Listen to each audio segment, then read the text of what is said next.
والله متابع شو يصير في المطبخ؟ أنت مقلب صح؟ والله. شكون؟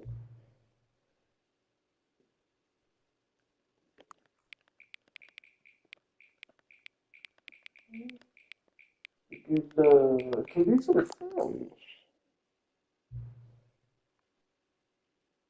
كم ساعة لكن 11. اي ام ولا بي؟ أوه بي ام. صار خلاص بطني باقي شوية ذا. يحب الإم أتوقع إن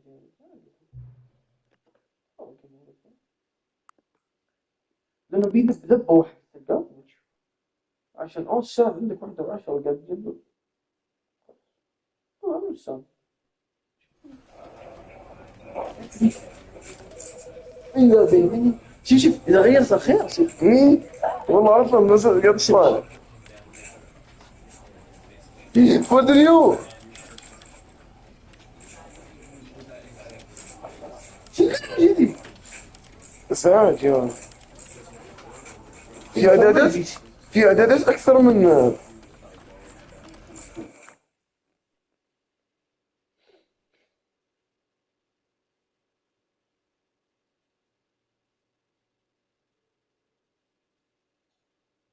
طفل. This is the story of a man named Stanley. Stanley worked for a company in a big building where he was employee number 427. Employee number 427's job was simple. He sat at his desk in room 427 and he pushed buttons on a keyboard.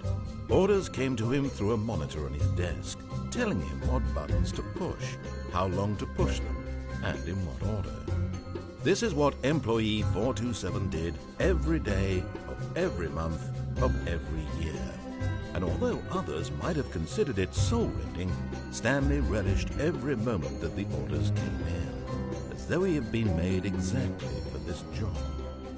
And Stanley was happy. And then one day, something very peculiar happened. Something that would forever change Stanley. Something he would never quite forget. He had been at his desk for nearly an hour when he realized that not one single order had arrived on the monitor for him to follow. No one had showed up to give him instructions, call a meeting, or even say hi. Never in all his years at the company had this happened, this complete isolation. Something was very clearly wrong. Shocked, frozen solid, Stanley found himself unable to move for the longest time. But as he came to his wits and regained his senses, he got up from his desk and stepped out of his office.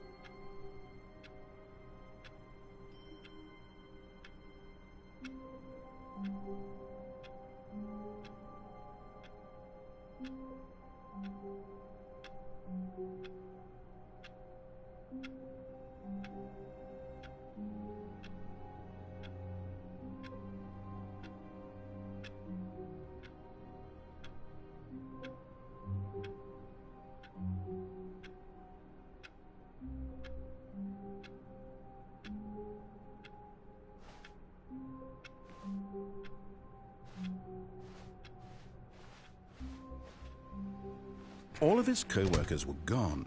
What could it mean? Stanley decided to go to the meeting room. Perhaps he had simply missed a memo.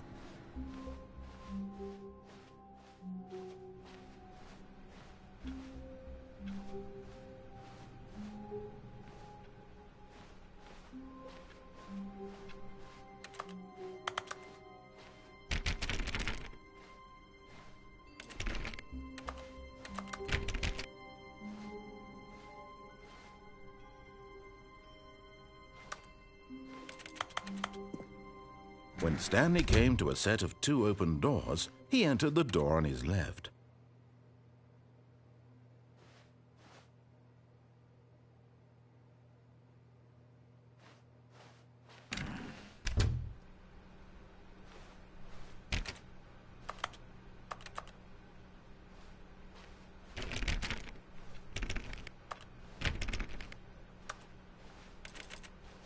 Yet there was not a single person here either.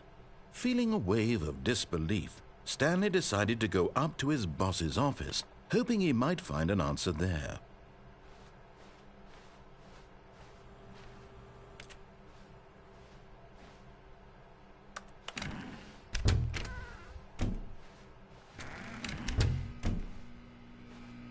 Stanley stepped into the broom closet, but there was nothing here, so he turned around and got back on track.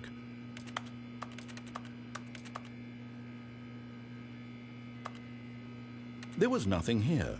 No choice to make, no path to follow, just an empty broom closet. No reason to still be here.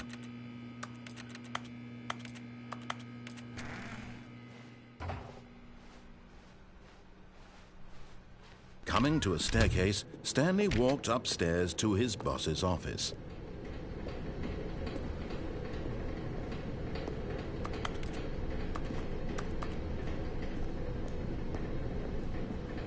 But Stanley just couldn't do it.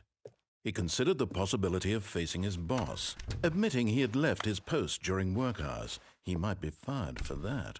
And in such a competitive economy, why had he taken that risk? All because he believed everyone had vanished? His boss would think he was crazy. And then something occurred to Stanley. Maybe, he thought to himself, maybe I am crazy. All of my co-workers blinking mysteriously out of existence in a single moment for no reason at all? None of it made any logical sense. And as Stanley pondered this, he began to make other strange observations. For example, why couldn't he see his feet when he looked down? Why did doors close automatically behind him wherever he went? And for that matter, these rooms were starting to look pretty familiar. Were they simply repeating? No, Stanley said to himself, this is all too strange. This can't be real. And at last, he came to the conclusion that had been on the tip of his tongue. He just hadn't found the words for it. "I'm dreaming!" he yelled. "This is all a dream." Oh, what a relief Stanley felt to have finally found an answer, an explanation. His co-workers weren't actually gone. He wasn't going to lose his job. He wasn't crazy after all. And he thought to himself, I suppose I'll wake up soon. I'll have to go back to my boring real-life job pushing buttons. I may as well enjoy this while I'm still lucid. So, he imagined himself flying and began to gently float above the ground.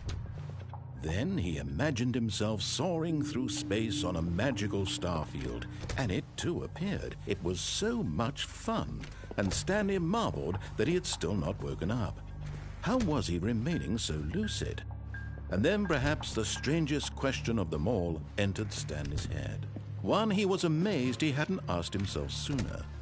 Why is there a voice in my head dictating everything that I'm doing and thinking?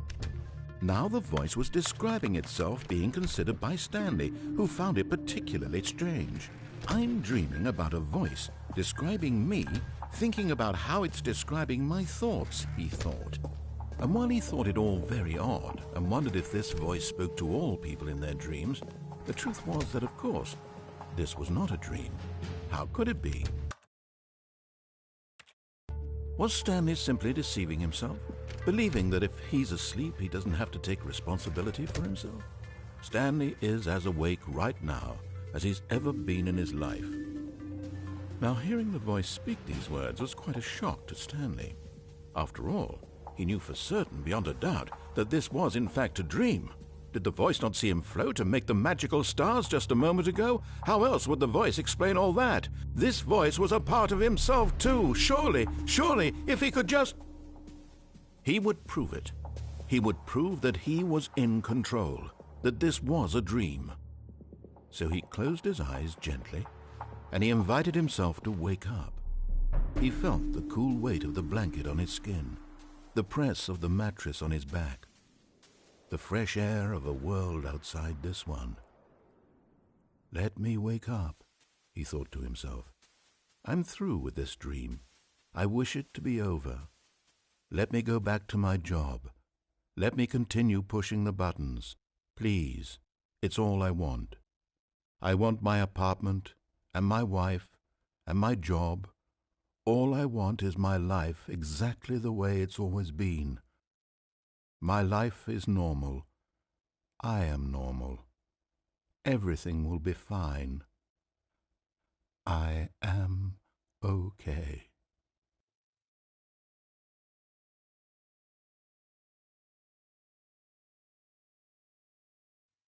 Stanley began screaming. Please, someone, wake me up. My name is Stanley. I have a boss. I have an office. I am real. Please, just someone tell me I am real. I must be real. I must be. Can anyone hear my voice? Who am I? Who am I? And everything went black.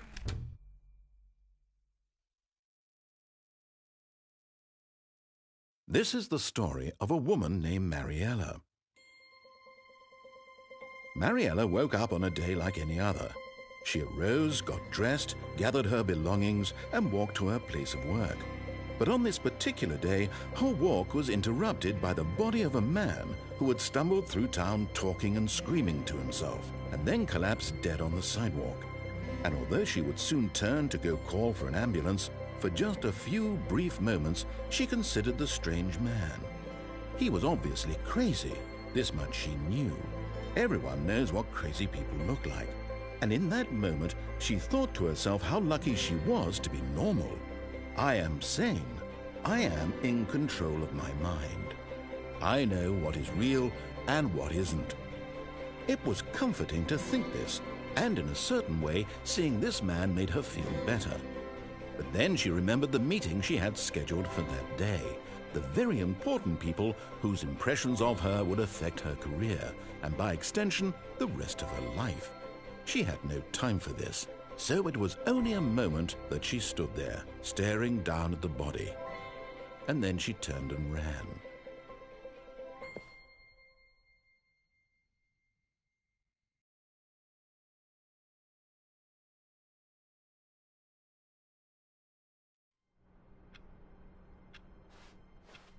All of his co-workers were gone. What could it mean? Oh, please. Are you really just doing this for the trophy? Click a door 5 times? Is that all you think a trophy is worth? No. I can't just give these merits away for such little effort. A measly 5 clicks? Now, suppose you were to click the door 20 times. I would say that's the kind of effort that warrants recognition.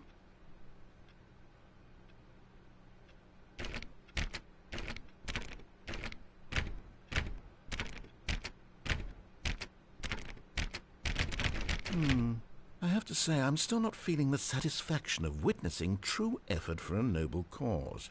Perhaps 50 clicks will do it. Yes, almost certainly 50 clicks.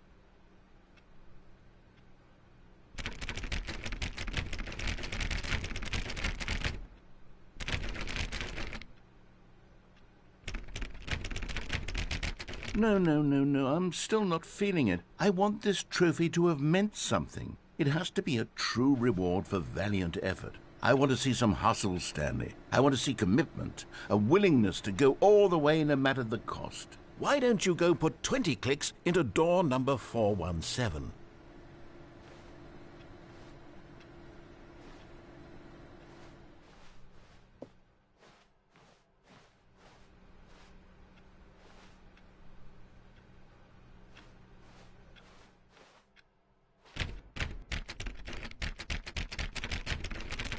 Oh, great. Now, go click a few times on door 437.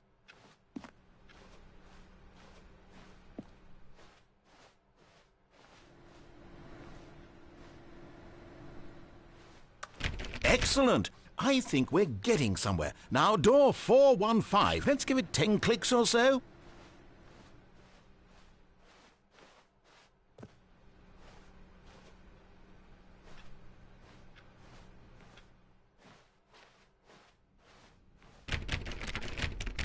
Now, back to door number 437.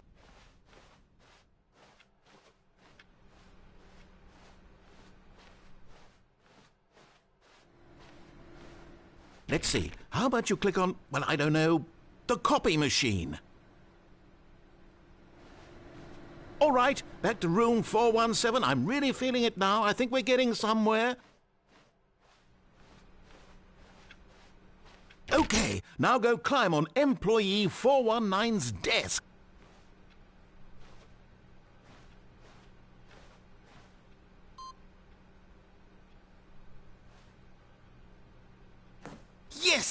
This is great. You're putting it all on the line, Stanley. I like that. All right, let's keep it up. Go give me a few clicks on door 416.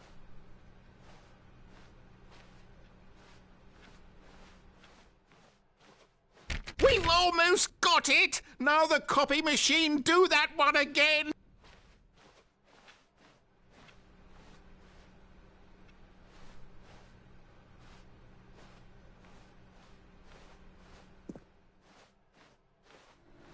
Finish it off, Stanley. 5 clicks on door 430.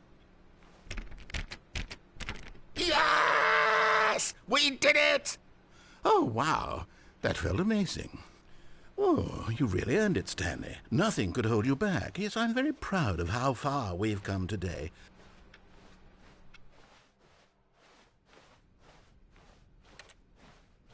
When Stanley came to a set of 2 open doors, he entered the door on his left. This was not the correct way to the meeting room, and Stanley knew it perfectly well. Perhaps he wanted to stop by the employee lounge first, just to admire it. Ah, yes, truly a room worth admiring. It had really been worth the detour after all, just to spend a few moments here in this immaculate... But eager to get back to business, Stanley took the first open door on his left.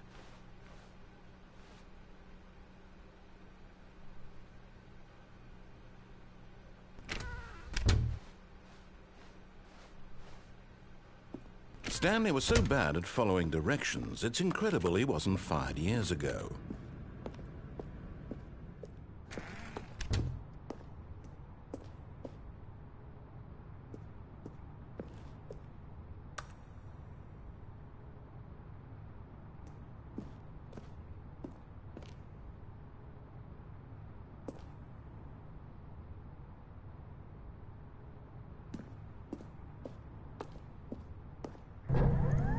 Look, Stanley, I think perhaps we've gotten off on the wrong foot here. I'm not your enemy, really, I'm not. I realize that investing your trust in someone else can be difficult, but the fact is... But in his eagerness to prove that he is in control of the story and no one gets to tell him what to do, Stanley leapt from the platform and plunged to his death. Good job, Stanley. Everyone thinks you are very powerful.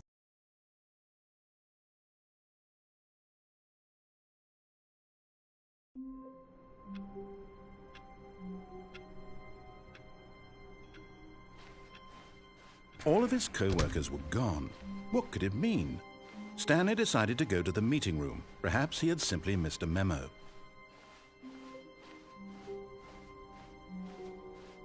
When Stanley came to a set of 2 open doors, this was not the correct way to the meeting room, and Stanley knew it perfectly well. Perhaps he wanted to stop by the employee lounge first, just to admire it. Wow, yes, this room. But eager to get back to business, Stanley took the first open door on his left. Stanley was so bad at following directions, it's incredible he wasn't fired years ago.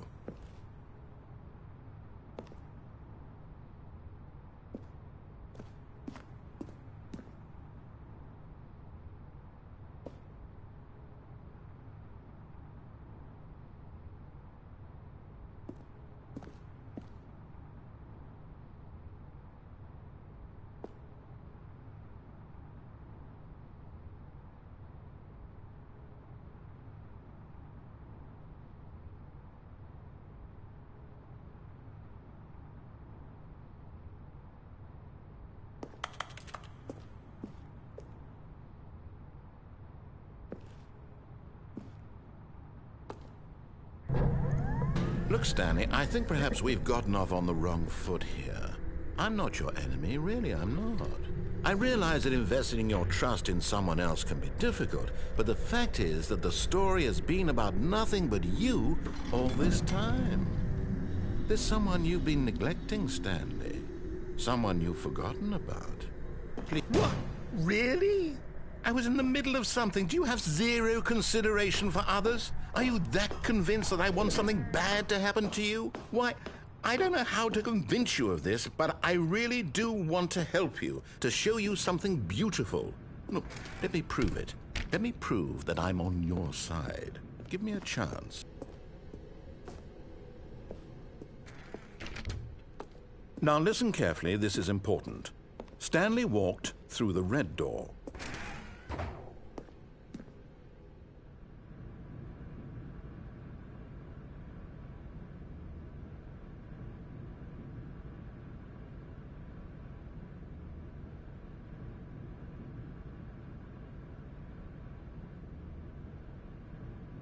Aha, perhaps you misunderstood. Stanley walked through the red door. I still don't think we're communicating properly. Stanley walked through the red... All right, fine, go ahead, Stanley. You want to know so badly what's out there? You want to find out what lies at the end of this road you've chosen? Well, don't let me stop you. You see, there's nothing here. I haven't even finished building this section of the map, because you were never supposed to be here in the first place. Broken rooms, exposed developer textures. Is this what you had wanted? Was it worth ruining the entire story I had written out specifically for you? Do you not think I put a lot of time into that? Because I did. And in the end, it was all for nothing. Because this is what you wanted to see. Help me here, Stanley. Help elucidate these strange and unknowable desires of yours. What would have made this game better? What did you want to see? Vehicles? Skill trees? Work with me. You've given me absolutely nothing so far. Tell you what. Let me take a stab in the dark at a new design, and you can give me some feedback. There we go. A third option. This already feels leaps ahead of where we were before. Go ahead, Stanley. Take it for a spin.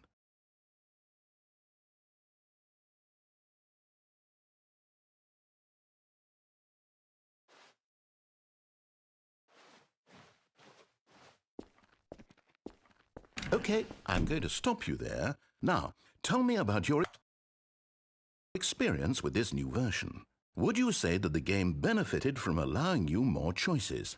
Feel free to be honest. I'm looking for some real critical feedback here. A 1?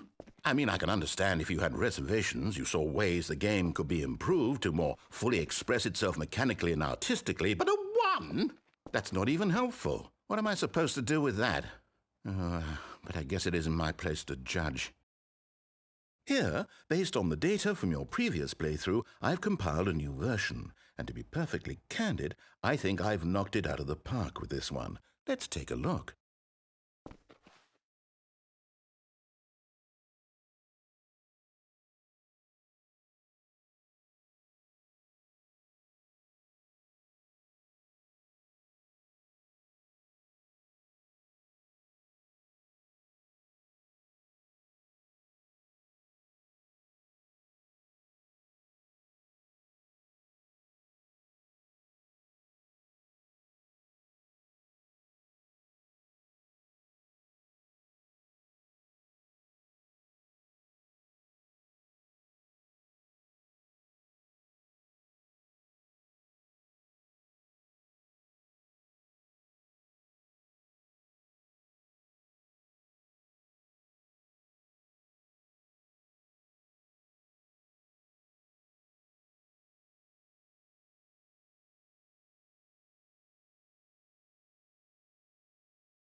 Now, would you say that competitive leaderboard helped you feel motivated to keep walking through doors? Again, honest answers, please. Hey, I nearly forgot. I've got a prototype of a new game I've been working on, and now would be a lovely opportunity to give it some playtesting. You wouldn't mind taking a look at it, would you? Perfect. Let me boot it up. In this game, the baby crawls left towards danger. You click the button to move him back to the right, and if he reaches the fire, you fail. It's a very meaningful game, all about the desperation and tedium of endlessly confronting the demands of family life. I think the art world will really take notice. But of course, the message of the game only becomes clear once you've been playing it for about 4 hours. So why don't you give it 4 hours of play to make sure it's effective? Be sure to keep notes on your experience.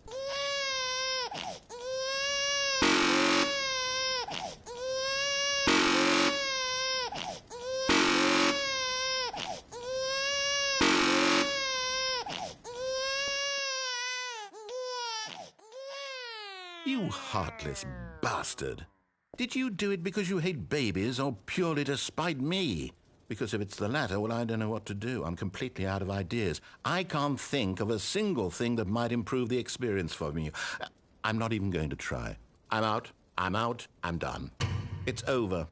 Thank you for playing. Your input was extremely valuable. Oh, hey, since my game was so awful, why don't we play someone else's game, just to ease the pain?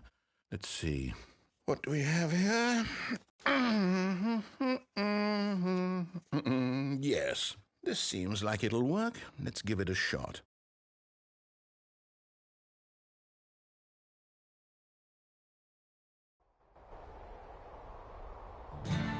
Aha! Fascinating. What do you think this game is about, Stanley? What's our backstory? What is our motivation? Well, it seems obvious to me that you are meant to play as a creepy man spying on innocent civilians below you from up high in your